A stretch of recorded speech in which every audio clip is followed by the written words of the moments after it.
kakara foi mateka da man podcast mawakili akitami be TV ini no matina ni wabinywa ko lok mapera teka da aloka mero kati lo Uganda atika ne pe jumano gitika metro beru lupiri da nyoloya ya kabinone kit manene chon kai tieko kwano beru loya ichero igen makilone LDC kaba polkar ki penyo lawyers ki ye chero da kwano kong adue mo nyoma ka chiel ki mer ni mono ki jwani anonio ki mero kata ki gen makilone mono national bar exam mano penyi eni ber chalo way mono dul me yonet makom kar ki kero penye no ki kero pen pe jumano gitiga mer bero lupire da madong giti tieko na tieka ka inde tieko penye ni che karo wako amero neno bene ki rache obuchukeru lok me level me beru lawyers ilobo Uganda nending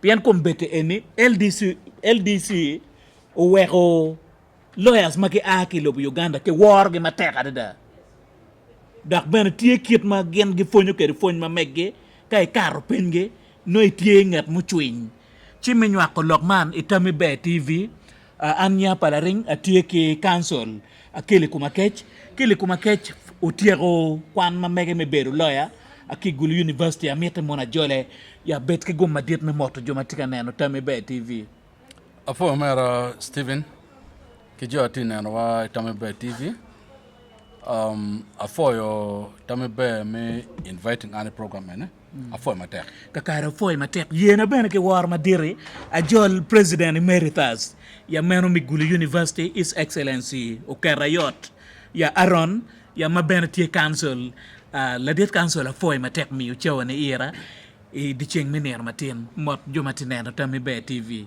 ya apoyo dano duchu apoyo luba ma chuyo dano duchu apoyo be pinel matin apoyo luonga itami be TV mi tam ilokman mi kwan bero la pidida mi Uganda foi matek kakara foi matek president emeritus migulu university amete mona chakke bori honorable Kelly council tammi eni o kata machala way ngala nywako loko beri parliament me apar chiel me lobo Uganda maki tamani chenyo umir ki jwa LDC yo ki ket gen makilwane national exam makadong lawyer money matika kwana university money waramu keto makerere waramu keto Chiambogo Gulu University kada ti final year ki kero pen madan weng timo eno ni nana wachi bene tika kwene ma chiela mero fo neni LDC Law Development Center eno bero center maka intiro kwano locals imara ngwen ichiera gen makilone postgraduate diploma to mara chiel ena don ki fonyi ke practical aspect mi chiek maka de chiere korati menening kakari cha ma wa ti on we are just lawyers but kai ki LDC you become an advocate of the high court okay mano de romu chu nyim kor around representing na romo chumpe dano okay what is lawyers who are not advocate but they appear in court one of the Male Mobility is a lawyer but is not an advocate pero mo chung en na romo eno ka jimi ma tortuero padano romo chair for constitutional interpretation romo nene kikero gamet into check okay ka jima like enforcement of some of the laws irom chair chung ento what in chung in not to court where chung maybe it company it jomo can okay me bet keep practicing certificate you can only get that kai chair LDC Law Development Center ngom ma ki fonyu kuno ki ngom ma ki fonyu kan imwaka ngwena ki fonyu kozun madwanta ena kai o LDC kozun no udugu nok enam pole better practical aspect ki fonyi don kom teach ki come teach ko makade o kor etimene ni yin machalo lawyer ngomo mi rete exactly so ka eno fudo tik ngiu chiek na kuya don kid application of the law a university knowing the law kuya LDC application of the law how do you apply the law Now, Tama Chawentini, Chere LDC, ke scrapping, University of Chile, go phone, Chiro Tiano subject again to national bar exams. Kaya the national bar exam, you just enroll and you become an advocate. Now, Bennett here, Karache Betie. Pian Machien, Paul University, Tara now, me, which are Yuppe Minong, Fonye, Magaphone, courses Magaphone, LDC. By the way, I'm here, Wajanene, Gulu University is already ahead in that. Because what Tikilu Fonye Kany, Magiphone, LDC. For example, what taking Council Kenneth, Council Ayo, Council Brian. These are the phone Magiphone LDC later. Okay? Tell we are not very far. But University in Mokeneko, how prepared are they? That's why the proposal any Bukati, but now Lord Mamwani, we are still subjected to LDC. Now Gina Chin ma Okela Yela to a local pre-entry. What is it, Jom, in Uganda, corruption is everywhere. Chamchana, take a wing. LDC, in chair pre-entry, Ikara Luang Mabebe, and a no ni Podugo. Oh, I forgot the name of this gentleman. What are you, by the way? Hotel LDC court. Yeah, Otimo pre-entry, Wabichen, Yana, Pemoabichen, Pekar, Nien, Pidugo, Magu Chualo.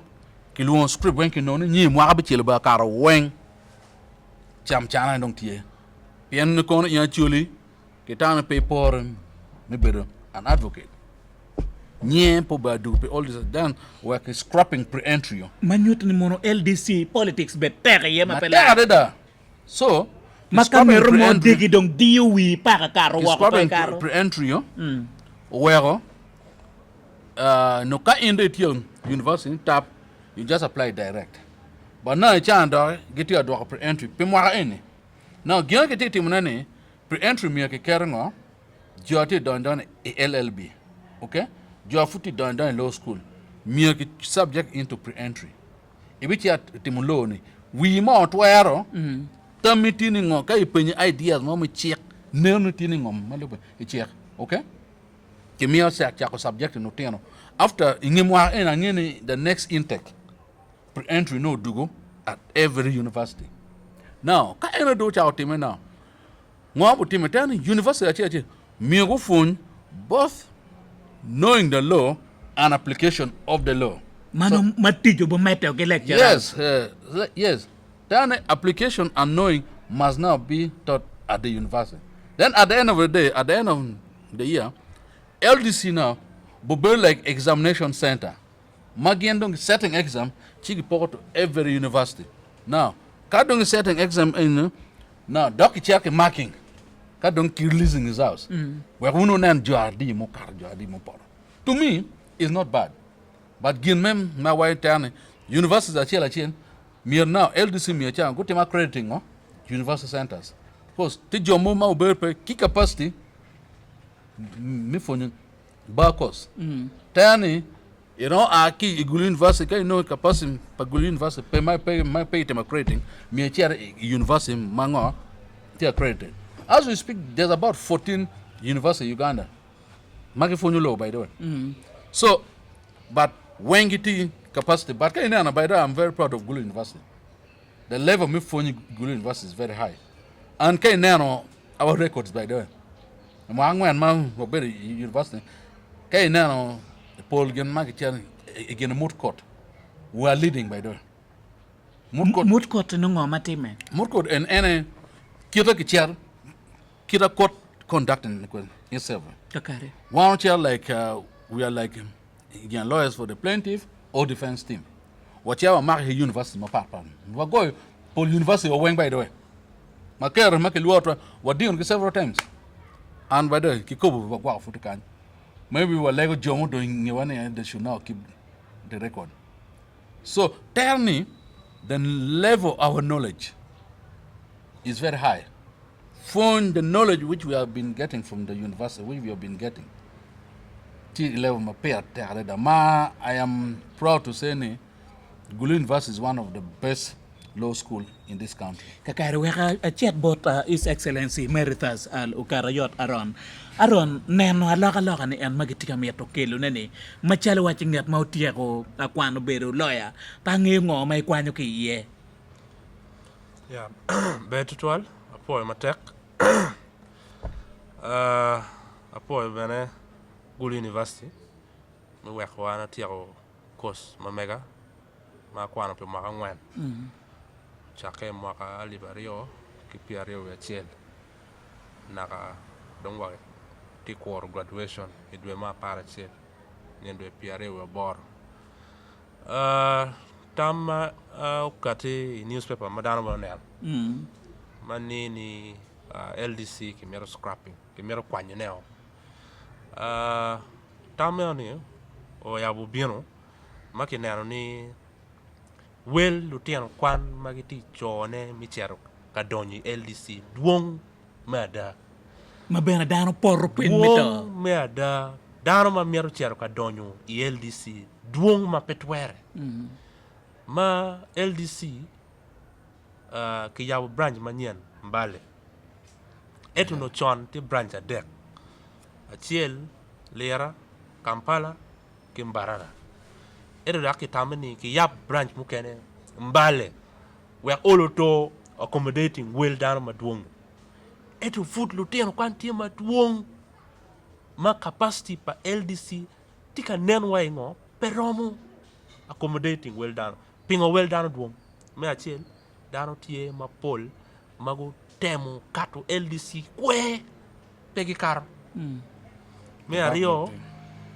jomogo tie ma gitieko LLB gitieko course ki university kadongo tieko course ki university kodak gi no tit gi yaw ticho gitio kong pe mwaka mogo then gitamne okay maybe organization magiti yeni team meto ba course postgraduate diploma may no ke LDC ni gidugu daka kwan so inoni fresh graduates betie kenyo magen gi mer bengo that same course so dutiano kwan no tie mapol so gino we dak tam eno ni ubino ni o mira dak ki kel dak priently betie LDC eto o mira ke kwanyo so tam ti ario ma chiel pre-entry LDC betie pre-entry ni kitiu kere mingo better way check and balance itimu degree ni kwen ikwana ikaro tirada ikaro mabe iromo ber la pilida ento wati ko bene chalo tiano kwan mi check wawajo ni universities mogotie mano kong ki roro well points adi ma yini beru kere weki admitting in ichier katimu course bakos aya mafupia edonye university kong chalo Gulu University tenini weki edonye katimu check ni no points para beru dokere malo so that is already weight enough don't pack to twal ni ngaro moni mado keme don ki check dongo do yupe mi check kati Dak tuwer timone. now ki makerere ichiaro ko imire team pre-entry penye ni mirke team kai poro pe team mo chire makere university but kai karo itimu nyuri ni kada LDC bedak chire team pre-entry mo kene no dongi mero rote wadi eto wan mogo watamni tamma ki katikere mi kwanyu LDC ni tama be tameni be pingo me achiel chiek maki fonyo i university ni era ye chiek maki tiu kere wo an era ye chiek maki tiu kere I court now kadong dano ti porto LDC mateka dida macha mu ki wayni the failure rate is up to 70%. Inoni ki katikere ni I branch mi Lera only 34% go kar percent piadek we ngwen era yo kar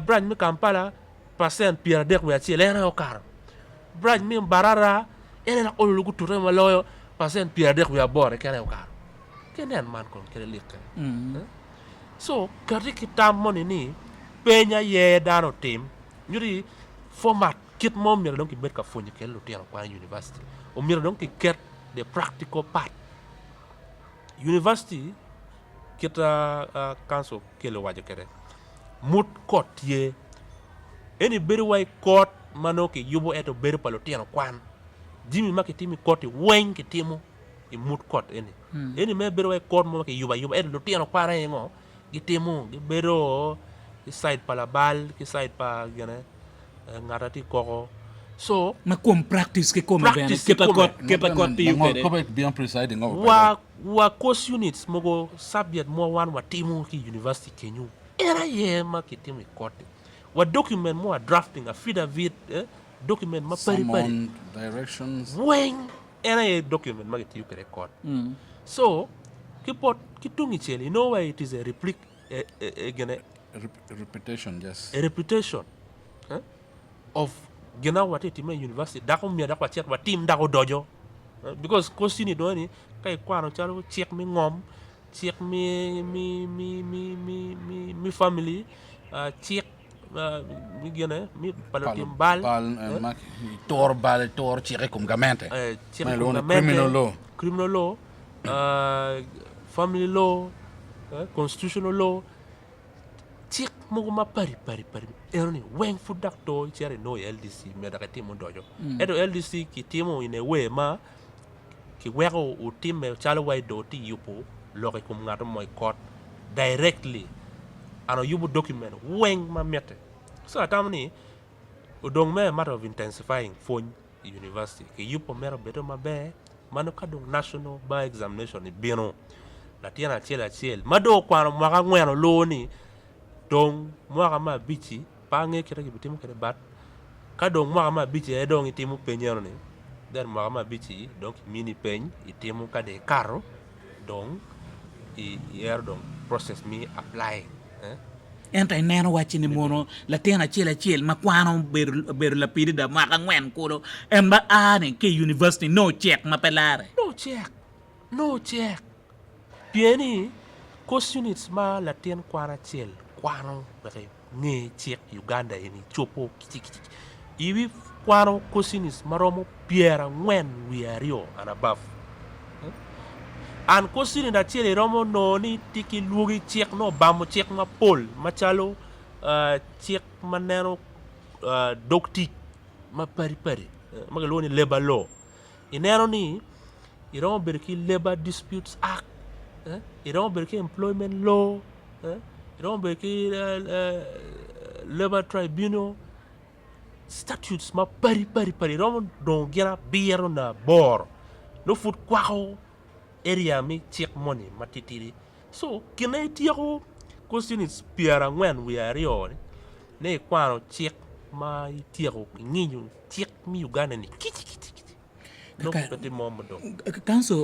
kanso aron le pen ma mero mi ne bori I waje ni mono kita ini neno kede koñ pa law development center peke total wanen national bar exam kaniki introducing manodong law development center beru chalo wachini mono bodi mo manogi keru pen ya it jo manogi tika mero beru lupiri da ineno wachini mono lok me kuo pen peramo beru teka da universities mapat pare atamni kay nen ba national bar exam tie obo leveling universities weng in this country wajeme magifonyo wero dano weng gi yupe ki timu penya chiel eroni ana yada ene de nyang ni kar fonti mabe ka money no fon peti mabe ka money an ka penyo no ki timu wero bene because process mwere yini bella pilida pa mero boli bo mada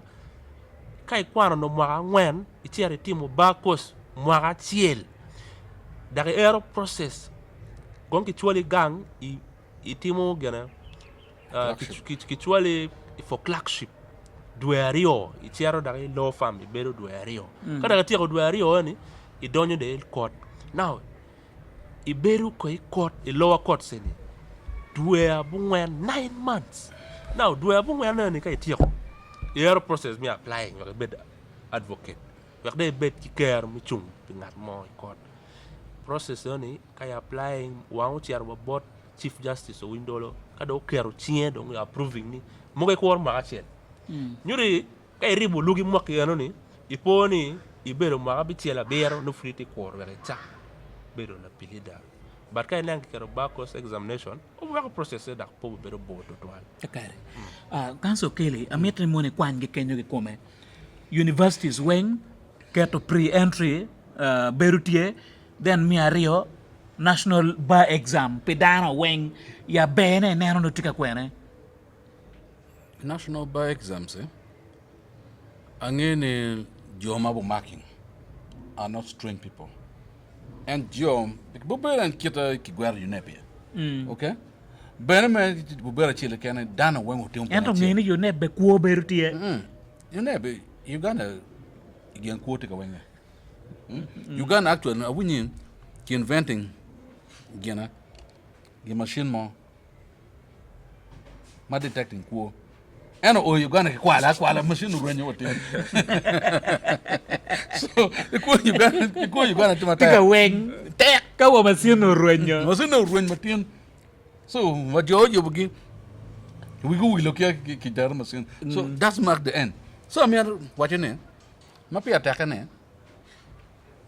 kai chanin yaka we baja enaba process any winyo or kai che record no jomati are practicing la bon PC duanta one no we record one duanta winyo ichero winyo enda kan polkara ngolo ay kore dugutak pian kai ti like clerkship one bit last year okay or when senior no chair court one over bench ka chair over bar no ka chair okay ka chair court one no ti bar ka chair one senior ni now in now the proceeding kita war no kweda there are times maybe you hold out okay now in the absence of your senior like katin one out your word for query digma you can send me, you go and hold out for me. Yeah. If you're holding out, you can make an adjournment, you can make some few preliminaries.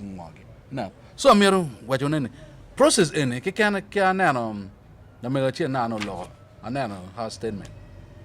Why should we again allow this process of enrollment taking all this time? Why is it guiding what our bar course? You should merely be enrolled. Law council should not just issue out what? PCs. As simple as that. Bien, kaina, iwero joma, because teacher, mukene, and around PC. And I may have a very good case. We've really won a lot of cases, by the way. And again, a moot court any is not something my dog is new. You can't moot is not formal. And I know you're appearing before a judicial officer, by the way. Lower the status of the case. Kaunen like mono beri serena. There was justice of court of appeal and Gubion Kuberi. We appeared before them. No. So Jimmy and the pedok petigi more mania and they tells you. By the way, Lutia and my are fresh from the university. They're even more brilliant. So and only and one many the introduction of again National bar course. Exams is not bad. Now anybody on bomim bado bupo teach dano because one take lawyers muken gulukan okay mother should go and me kuchara phone okay watiki joma kagu bino kake yaw that section but create a lot of opportunities ya down then the trauma, I mean, what LDC by the it is a trauma center. Petting not a moment here LDC. Kisa is a chudu kisa is any. Kita council around away. Around couch yarmere doing flat. Do no bub. Manuti low development center payot. No, Marchel, you know, like course unit like kinda like higher purchase, company loan, a lot of cases, Kidia wing and the company, and again, kedi ge wang mai so case cause unit ma ini kwano do de cause unit ma kwano a whole semester e kwano in a week e tem que penha every week no que tem pen every weekend no que tem pen so chawa make them actually kai chi again e ba ko se tap kayin tila nyoro lo magang we mi a ke ye lo mi namo me kwanyo dije me wen so strictly ikuja by the way LDC again touch amati ni in iram losing my money is not an issue board game ka in chair and kai king kider 3 consecutive you are discontinued okay kuminga le you must prove beyond reasonable doubt to ni no where in PO class ka pay you are discontinued so kuja is a torture chamber no e chairman in ana lega to le togina togu chika jo ki ya maka e wai dano akwa o ma arsini alega ina advocate alega Benson no ti on join makonya pe so to me at least kong do wa again pressure mo madan luor LDC and doctor but by the way to me also I like where there's a lot of challenge it is very good and I'm like by the way I'm very happy but by the time we are starting down waja 4 years but here 4 years when I work out here but now jome ka chan go ba lo ka chan where are they kanso kele kani mono ke ket a national bar coast mano joma mer ber lu pirida wen kanso aron wen go ber ka penye ne enano wachine mono pe lok me a private schools private universities go temo maber da because kenano kombete eni a national body chalo wachi mono UNEP a polkare wanano schools pa wogine gi performing maber da eno bukero pen kombete watika for any good university maber in terms of law yeah one when wa for enone kani mono ki introducing ginene pero amadwa ko wangeje no university chair lobo who is the dean okay dean a chair nga mati head of that faculty okay ki VC a chair pian ka in iti VC immediately institution no perform maber da okay like ginopia tek ene minene ne lo fonye are there and lo fonye ni ki ensure ni gufonye utumo anotian should attend and then gina chira mi american can ensure can relaxation of it pay then at the end of the day kado ipen kikume ipara da waka weba LDC bana now LDC jagina chira makwan mi loy chek pe pian no if we look akuba ko pen gire high school ya university kwa pen pe kwa lo because when it is an open book exam chok book mo you can kiri way chok gutia I word query class ya ara bu mecha kimi cha der koba puripor kapinge it is about knowing it is about understanding it's about appreciating the principle and understand the concept and application. Kapinge enemy, you are wasting time. So I'm here watching any the private university. Once team attending, actually LDC, it is a product of LLB. Kai tiu mater LLB. LDC is not a challenge. And kai be ka gambling. It be mediocre from the university. And my angwan about the enemy igwa. Oh kuja LDC kwa mwenyo.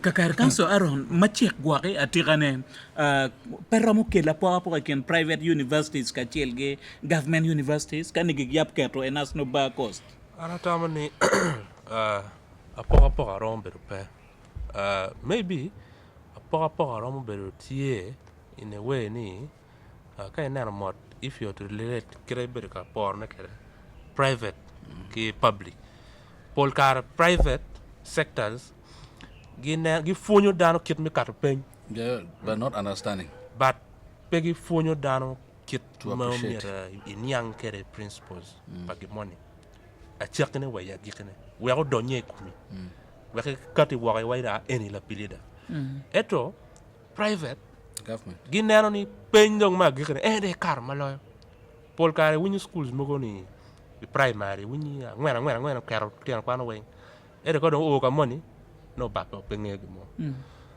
but atamani higher institutions of learning apo ne romo berutie and kay nen national bar examination any tie kay kilo dada awoti ichik gak chik ma parliament gu mo an kwano chike dongi mo ma cha mogo beru tek pieni chik peru no kilar loke parliament kilako so ena kilone constitutional amendment gene acts of parliament mogo they amend some of those statutes mogo matiang tiang kitu be lokone More I even changed by court, annulled by court. Like I Pamonye. UPDF Act. It was annulled by court, okay? So, then I check a quantum me a ben my ticket it updated. Ingi ngoti timi parliament, ingi ngoti timi court down. Pian kakon mono pronouncing itself tap then it binds, okay? Mere bit ngi ngomati timi wilobo. Kakare. Yes. Foi matek kanso amete mono kanso aron amete mono kay temtete wa kitma lawyer operating kwede an machalo la kien gang ka mero pango lawyer we ko chero chung mega kare kot ngoma mete den ka dugu bot kanso keli akila mete mono kay temmi ni wa la chan mono loy kore ke tinining pien dana kien ping gitigi mindset gu ker ni mono korberu gen palo laño ka giri mo peke gitui eno ni mono adati ye ke tinining kan so achako gi borri la pilida me achiel system mi kot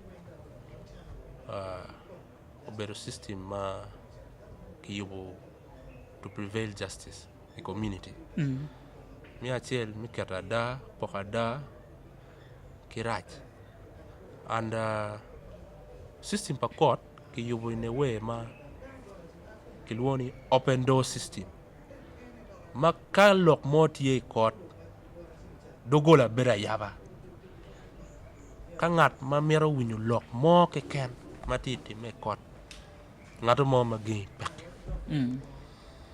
and ginero ni o weko dano tie ki yo mirwate kila pilida type mo ke ken iromo chiaro winyu lok mo neno kile la pilida ni oberu ka nywako kere tame no oberu ka lok kere court mo weko loyo case ano ni no o weko po loyo ene de beru ki kare mi neno la pilida mene maromo chunkeri onyo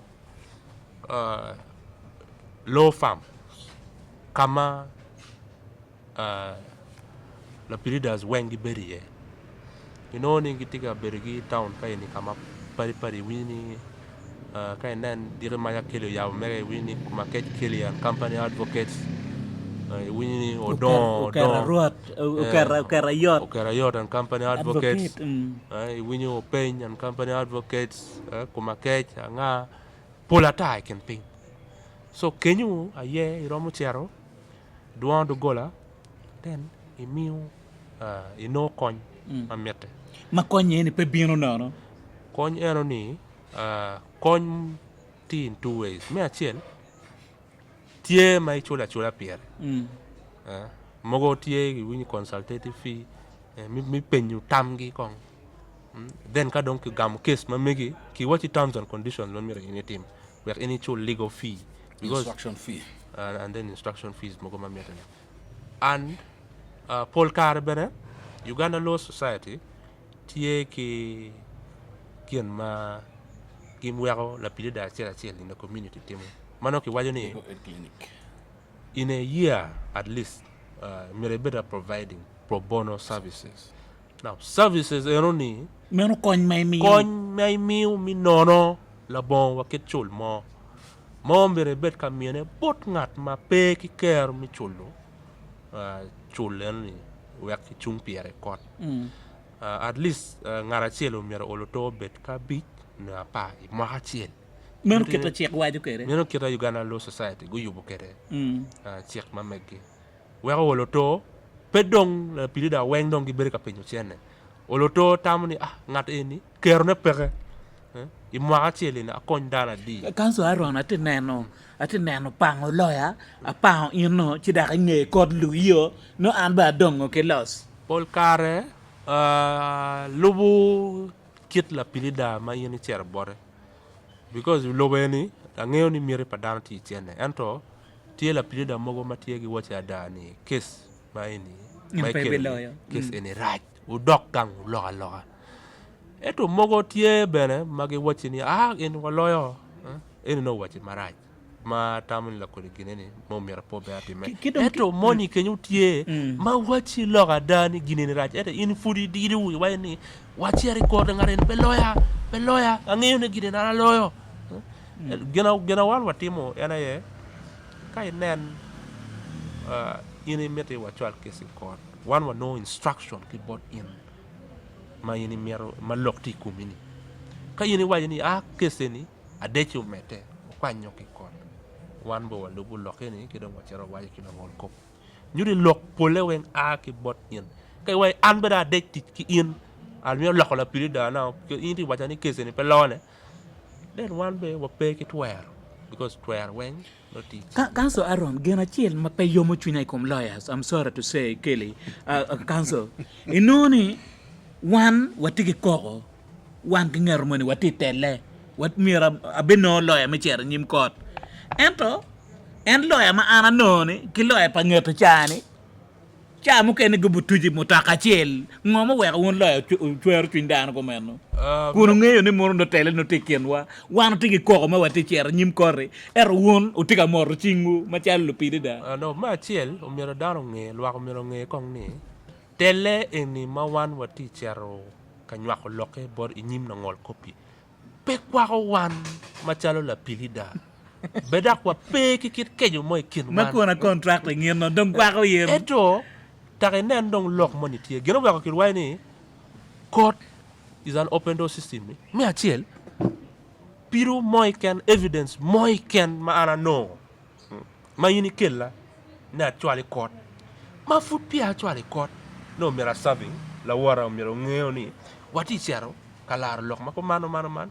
ikelo evidence mako mano yin be da mi yo ire o mira mi we o chero la kadong loko bo lawyer ki kono gino we ada kateni ano maybe gen e kanso aka wan mana court po be tagi ma court be ta ariat miri o lo nyeo kichi ka we tuji kape lunye ilingi loko kene winyo that's why in court bene there's no secret ne atigi chadana mona abi kwara liba ke jon pere je when me get on table maka na apinye waja without many so we must counter it winyo so that's there's a process of pre-hearing makeli one conferencing ko ma wono chere conferencing now document more can ma no ko nyim ko kon watch now evidence more can ma to query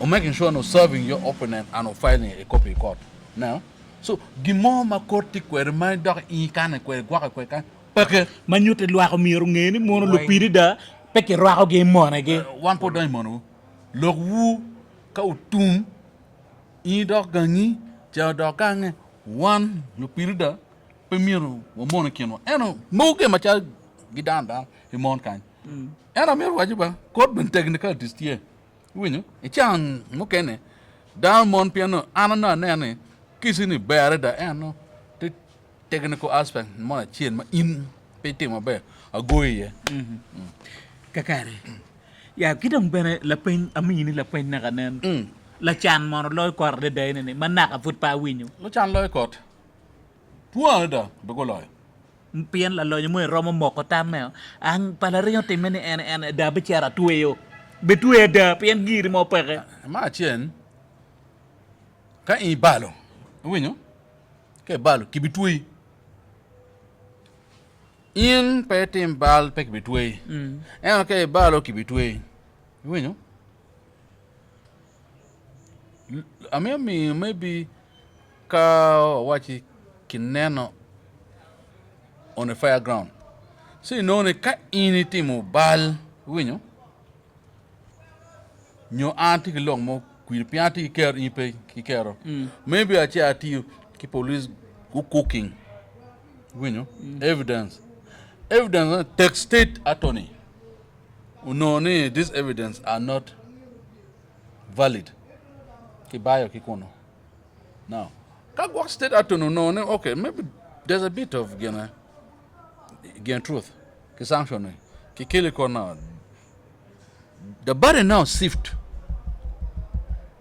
from Ann to you. You watch a team again, produce the evidence. Okay? And quote every case, take it step by step. Every case, take a defenses. You know? That's why we can okay, we look woman there, look woman there, take his mommy a big chair. Every case has a defense. You know? In every offense have defenses by ene the yeni lawyer malukuo betie merewe I don't believe so. Pianka lawyer quote here. kanso imbe pe ye anu ne kanso I don't believe so. mm. Because one thing is Martin no better I don't know about it. The process it take 5 years, another 1 year, another 6 months. It is good now. Jo mogo mer me bin for free. Ka what you need before instructing and okay? Pay me consultation fee. Give me instruction fee. Ka no instruction tell now I can now represent you. Now ka under ye me representing in mire ya pe borra. Give me all the evidence. Now ka ana following evidence ni ki ko ni matie no wen. Ano ni gap tie. Case in people lawyer. Ka wan chat ki one is a bad case. Ka no is a bad case. I be advise you. I be advising no please. Case and town we can settle outside court. Let's go for mediation. Ka inquire. By the way, me as a person, I'm coming to practice to ensure ni wakilus gin sanity court. Ka no ni case ni pe ma inti dirne. I'll advise ni we are sorry. As a firm, we cannot represent in this matter. Go and look for another. Ibichui yada. Abichun. And ka advise ni let's go for mediation. Idegi. Okay? Anu da na ni pian ka aga chini ngini ki bichera lo ni. Ma chen patika lanyi kan. Atika balo even my own reputation. Why do you go for a bad case? Okay? To a cherry case in you are very sure and maybe evidence more Jim can or Korea directly. I mean what you name? Once you appear, once you open up to an advocate, you know, regardless of your status, it be like court. Pamia lunging down. Tilangol como a car at that time. No tea court of appeal. Case olo higulu kan. High court. Tea court of appeal, Nangol cop and lower judge who judging against him. Okay? That one tells you very clearly, regardless of your status, if you have a good case, you win. Now, secondly, Gilma wan mi o timu, I don't loka pro bono. Wachiru, sometimes being about lawyer, waya daniel. Okay? Ne article mano. Sometimes it took case, and then case any, I don't need a coin from you. Okay?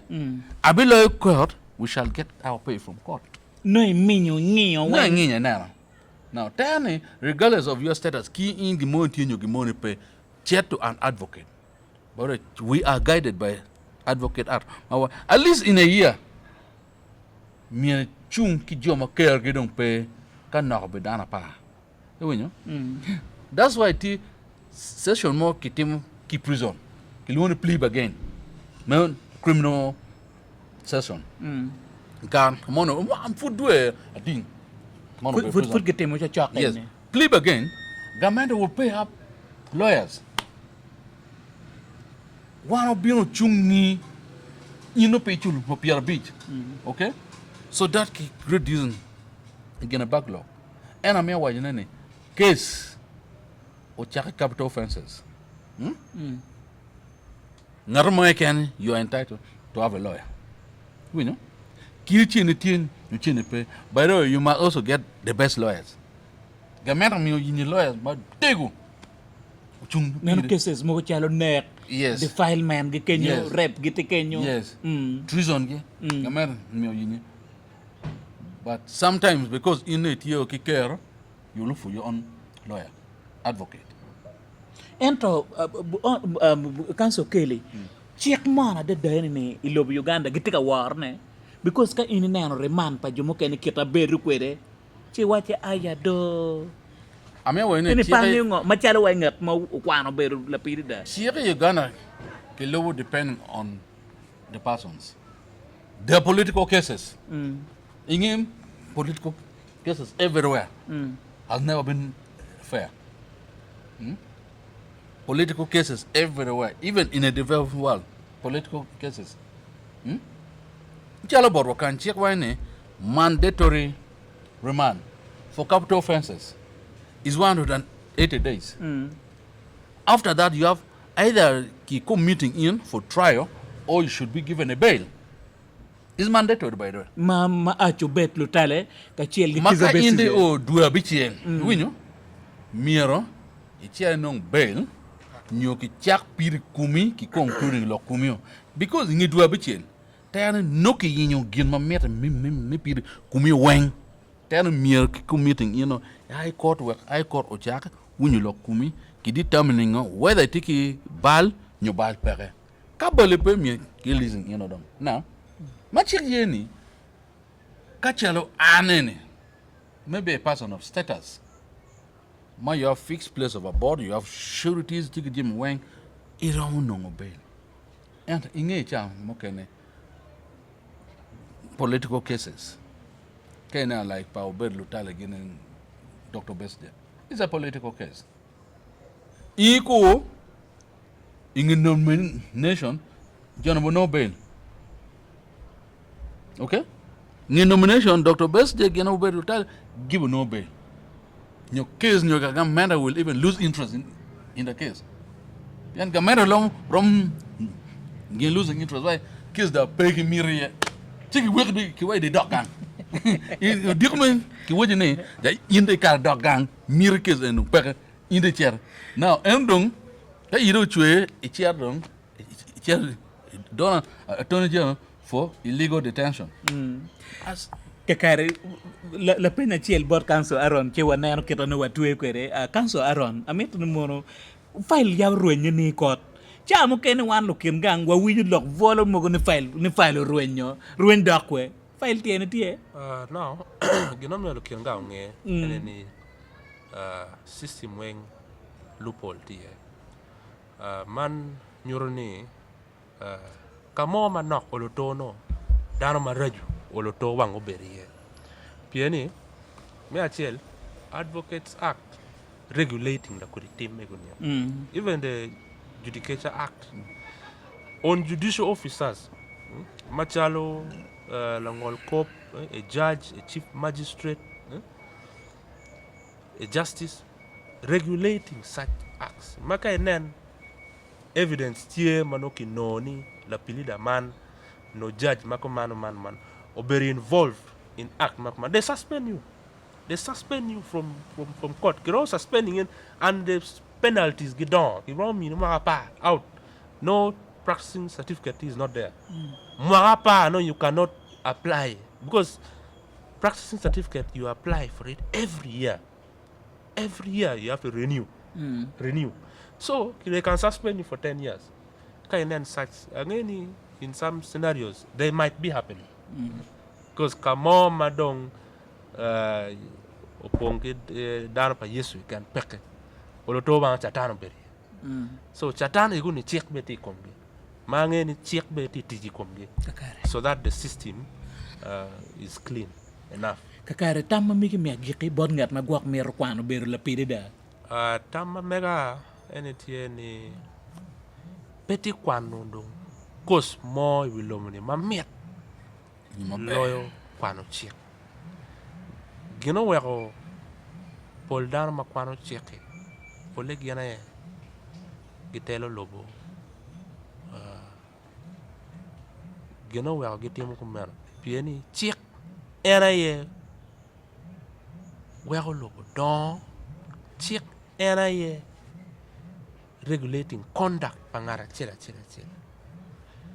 And check eni ka pengeo check matie ba wochi mera gen man yang ma donyo ka pano check era eni anyang ni kara jimma pol no pangeo an mada donyo ano chalwai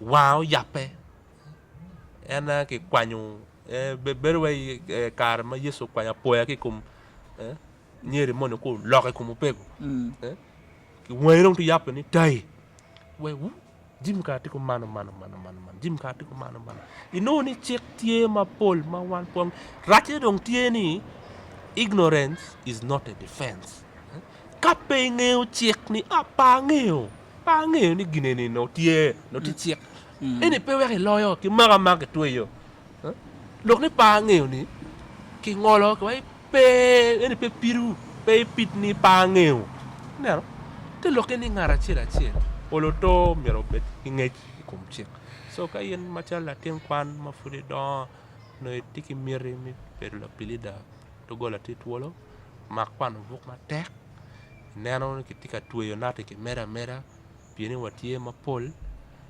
but eni po mero kwan mirni ye donyi kwan check wek ikon lobo Uganda. Kakara foi matek kan so keli bete gumma dit ni tuwe ne kitama miki bod ngat magwak mer beru lapide da ngat mer nong kon di bod lapide da Ma chena mer wachene ne.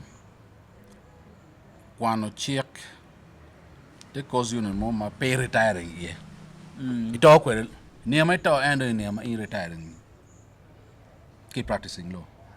Pe man law bane yabo wi machal in dana pian law pede nene chara practicing again. You know chara tim biachar chim me biacharu wajne ngom. International law, when international business, dim when tie okay. Pe man am encouraging lo tia chul maduong wa kwano wa ngiu check. Luen pedon ke luen lo ko ke luen kadam. Kama oyene ti jom mogo giwa mana do karam me chia kwan check ma bi ko ngame wa ne. Wa do yo kwan yando. I don't immature entry ni kwan public admin. So ajuya bolo example tinye mo la rama chair I inspired by the chan the second year na data wa yene law around retiring or keep public service kada che kwano da practicing for another 15 years.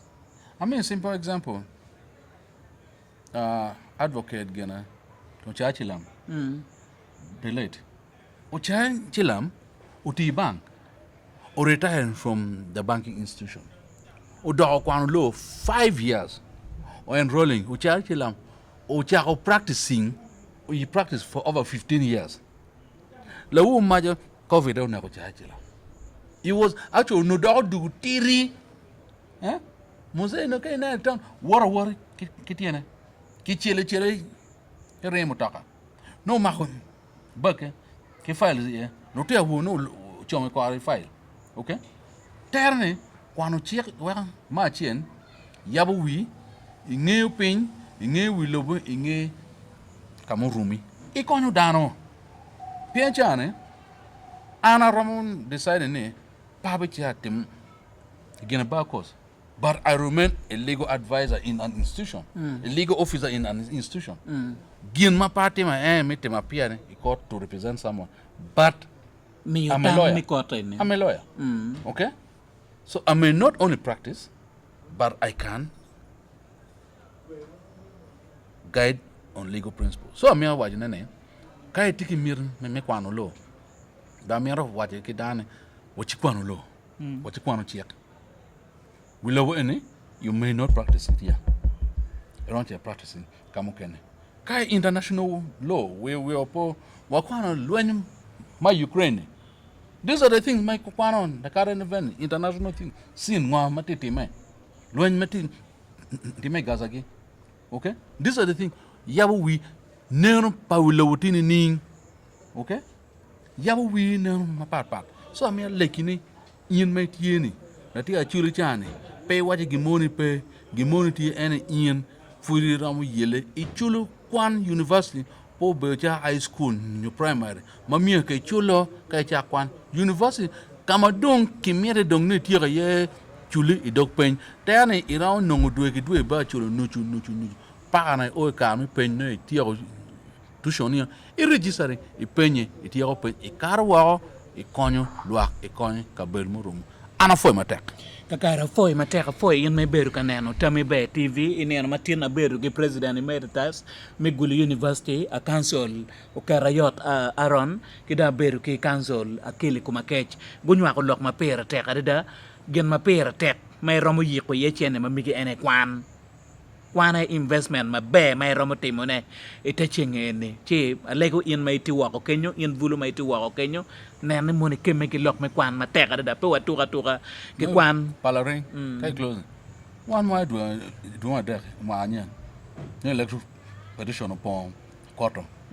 One or two chambers can drafting petitions. Okay? No what chambers can drafting the petitions. when the council Aaron No what drafting petitions. Low from which I think I'm metal. Wamakonya pere. Okay? Me what you're drafting petitions. So, TTA makome in law you never flopped. okay foi mateka dada alego ni mono council Aaron ka chiel gi keli ya ka chawa uberu ka ye no amet mono wabet ka rwata on weekly basis makawa kwanyo topics achiel waberu ka loke ye lokum chik ke ketri mono ka wa kwanyo ni mono tiene ni wabenano chik madok lokum ngom wa loke ye ka wa kerro lokum divorce bill ya wakeme wa loko ni ano ni meno alego ni mono council Aaron ka chiel gi akeli wayubu we ko beta time no wakonyo gang Family law. yeah family law no waberu ka konyo gang we ko luto beno kony mateka dada ya machalo Tami Be TV we tigi chawa ni eno ni equipment tie eno ni ay contribution ma waramo konyo bene ya dong beru anda kilwan ngot Rubiano kono pro bono Udah ko chak pro bono foi wa ko chunga kan kado chak kado kita pero wanti ko yela me ko foi Aaron udah chak pro bono la bo chamos pasalari ada foi wa teka da